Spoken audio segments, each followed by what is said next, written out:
Здравейте, скъпи приятели! Вашето внимание в момента е контролно-пропускателен пункт, който се намира в местността Харабия, Антакия. Виждате, има полицейски автомобили, както цивилни полицаи, така униформени.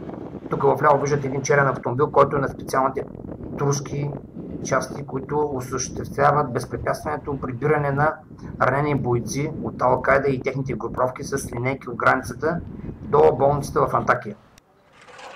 Кое е интересното в случая? Интересното е, че всичко това се знае от местното население, което населява Харабия и Антакия, но те не могат да предприемат абсолютно нищо, тъй като тази войскова част, която е специална част на турската армия, няколко пъти ги е малтретирала и ги е пропадила, че ще стрелят на месо, ако втори път се случи препречване на пътя на линейките, които извозват ранените бойци на Ал-Кайда и групировките около тях. Активното участие на НАТО и турската армия във войната в Сирия е факт.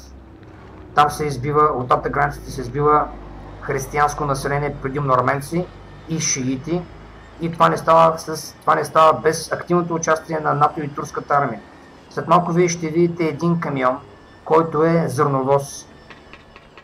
Под скритото зърно на зърновоза се извозват калашници, боеприпаси за калашниците, РПГ-та и боеприпаси за РПГ-тата.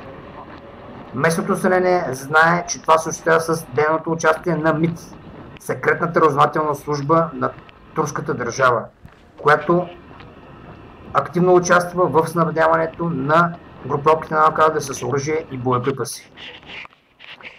Виждате как рисковано аз направих един запис, с който да ви покажа автентичността на всичко, което се случва. Ето камиона, който заминава нагоре.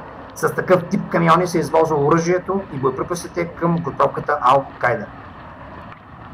До кога ние ще стоим безучастни към всичко, което се случва? Защо няма телевизии европейски, няма наши телевизии, които да отразяват какво се случва в тази част на на източна Турция?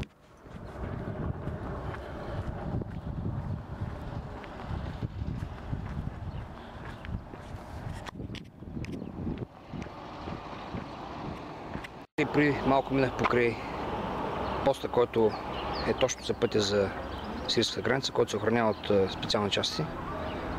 Малко рискувахме, но се струваше.